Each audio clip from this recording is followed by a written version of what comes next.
All right, so now we're going to talk about the other type of mechanism that can occur in addition to intersphere electron transfer in redox reactions of metal complexes. That is called the outer sphere electron transfer. This is like a direct electron transfer mechanism, or as close as you can get to direct, okay? Or basically, you have the complexes intact to one another, and the electron just transfers through space, okay, to the other complex. And so this is called electron tunneling. Um, and so there's a lot of questions about, how does this occur? How does this electron transfer occur? For inner sphere, it's really clear, right? You have the bridging ligand to facilitate it. For outer sphere, and it's actually a little bit more complicated, but also very, very interesting.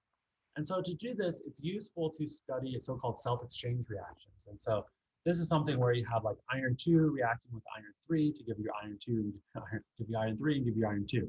So you have to study this in different ways. These are model reactions, just like the water exchange reactions were for the ligand substitution reactions.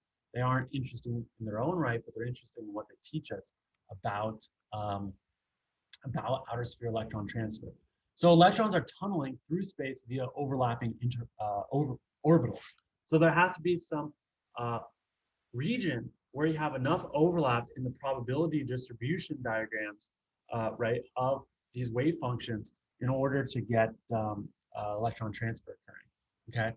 And so in order to get that proper overlap, the atoms must move along, like move around and rearrange. So you have to get things into position. You have to get the atoms into position to get effective overlap. You can imagine, just bringing two octahedral complexes together in a random way isn't necessarily going to be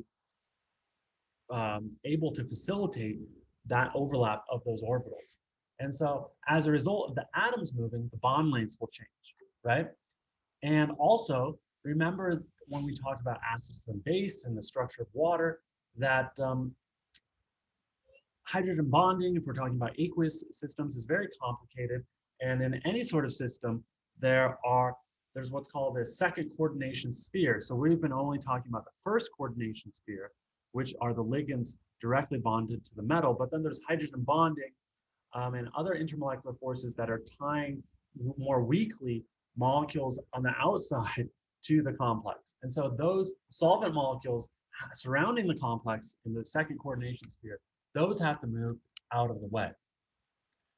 So Rudy Marcus won the Nobel Prize in 1992 for his really nice theories about electron transfer reactions, and specifically outer sphere electron transfer reactions. So got a Nobel Prize for outer sphere electron transfer, got a Nobel Prize with Henry Taube, we saw in the last video, for inner sphere electron transfer. So inorganic chemistry is really a fruitful area of research, right?